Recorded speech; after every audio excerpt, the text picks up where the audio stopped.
अंतिम इच्छा।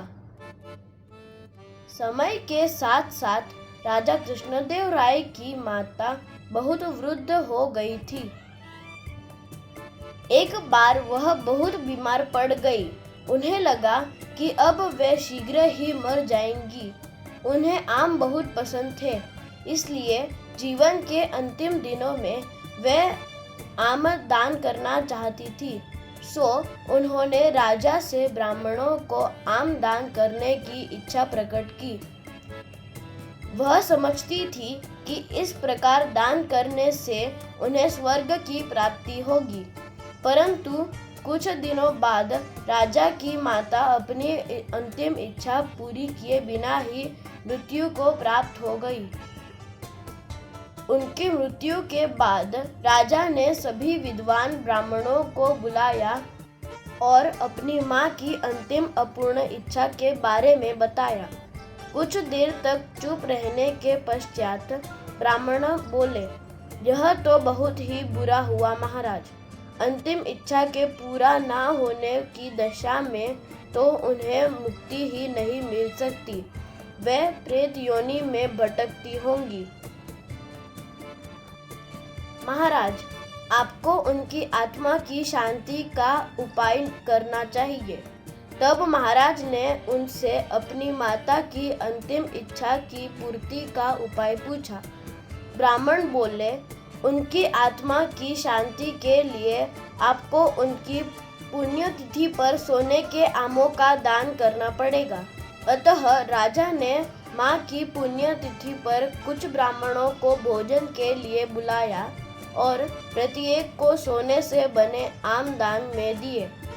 जब तेनालीराम को यह पता चला तो वह तुरंत समझ गया कि ब्राह्मण लोग राजा की सरलता तथा भोलेपन का लाभ उठा रहे हैं। सो उसने उन ब्राह्मणों को पाठ पढ़ाने की एक योजना बनाई। अगले दिन तेनालीराम ने ब्राह्मणों को निमंत्रण पत्र भेजा। उसमें लिखा था कि तेनालीराम भी अपनी माता की पुण्यतिथि पर दान करना चाहते हैं, क्योंकि वह भी अपनी एक अधूरी इच्छा लेकर मरी थी। जब से उसे पता चला है कि उसकी मां की अंतिम इच्छा पूरी न होने के कारण प्रेत योनि में भटक रही होगी, वह बहुत ही दुखी है और चाहता है कि जल्द ही उसकी मां की आत्मा को शांति मिले। ब्राह्मणों ने सोचा कि तेनालीराम के घर से भी बहुत अधिक दान मिलेगा, क्योंकि वह शाही विदूषक है। सभी ब्राह्मण निश्चित दिन तेनालीराम के घर पहुंच गए। ब्राह्मणों को स्वादिष्ट भोजन परोसा गया।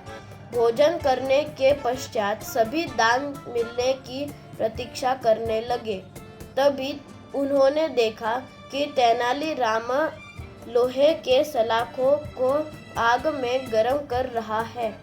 पूछने पर तेनालीराम बोला, मेरी माँ फोड़ों के दर्द से परेशान थी।